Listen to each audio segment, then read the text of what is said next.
buckle up, everyone, because today we are taking a deep dive into a topic that's, well, it's personal and a little mysterious even. It's true. The big O.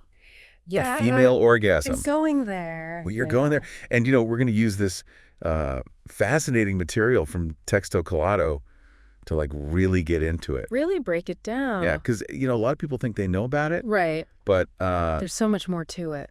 It is way more complex than you think. Definitely. So get ready to learn some stuff about your own pleasure. Yeah. Because we're going to reveal the science, the different ways women experience it. Absolutely. All that good stuff. It's fascinating.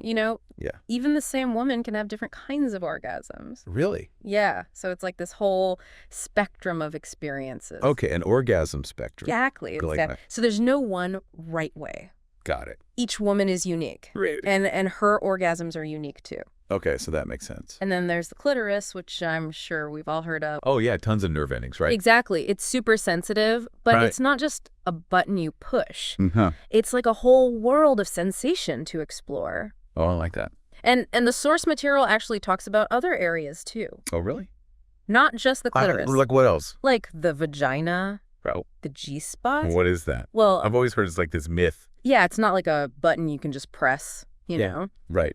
But it's an area on the front wall of the vagina that can be really sensitive for a lot of women. Okay. And it can play a role in orgasm, too. Interesting. And what about other, erogenous zones, like nipples? Oh, yeah. Because I know just a little touch there can be. I know, right? Amazing. It's all connected, you see, because when you touch a place like that, it sends signals to your brain. To the sensory cortex. Right. And that's the part that processes touch. I see. And get the areas that light up when you touch a nipple, they're similar to the areas that light up during clitoral or vaginal stimulation. Wow. So it really is like a full body experience. It is a symphony of pleasure signals. I love that. The symphony. And then as you get aroused, things start to change physically. Okay, like what happens? Well, more blood flows to your genitals. Makes sense. They swell up. They get even more sensitive. Okay. Your heart rate goes up. Your breathing gets faster.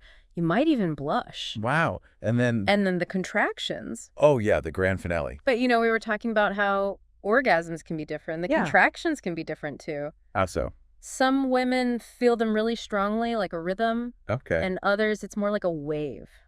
Interesting. And how long they last varies, too. Really? Some are short, a few seconds, and others can go on for 15. Wow. So there's really no normal. Nope. That's pretty cool. And our source also talks about lubrication. Oh, it's super important. What does it do exactly? Well, it comes from glands near the opening of the vagina, and it basically gets everything ready for penetration. Makes sense. It makes it more comfortable, Yeah, for sure. And what if someone's not producing enough? Is that a problem? Not necessarily. I mean, stress can affect it. Some medications, hormonal changes, even just not being turned on enough. Yeah, that makes sense. And that's where it's important to talk to your partner. Exactly. If something feels off, speak up. Exactly. Don't suffer in silence. And we've talked about the physical stuff. Right. But what about the mental and emotional side of things? Do those affect orgasm? Oh, absolutely. Your brain is like the biggest erogenous zone. Really? Yeah. If you're stressed, anxious, having relationship problems, or feeling disconnected from your partner, it can make it way harder to orgasm. So it's not just about the physical sensations. Nope. It's about feeling safe, desired, connected to your partner. That makes a lot of sense. And our source actually contrasts this with the male experience, saying women can have multiple orgasms, whereas men usually need some downtime. Right. A refractory period? Yeah. Why is that? Well, we don't know for sure, but it probably has to do with hormones and how the nervous system recovers. Interesting. But the fact that women can have multiple orgasms really shows you how much potential for pleasure there is. It's like a whole other world to explore. It is. So after all this, what's the main thing we should take away?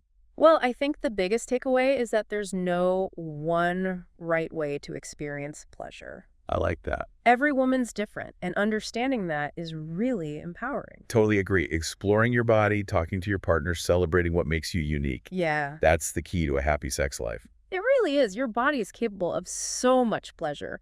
So keep exploring, keep communicating, and celebrate what makes you you. Love it. And that is our deep dive for today. I hope you all learned something new and exciting about the female orgasm. I hope so. Don't forget to subscribe to the channel, like this episode, and let us know your thoughts in the comments. We love hearing from you. See you next time. Bye.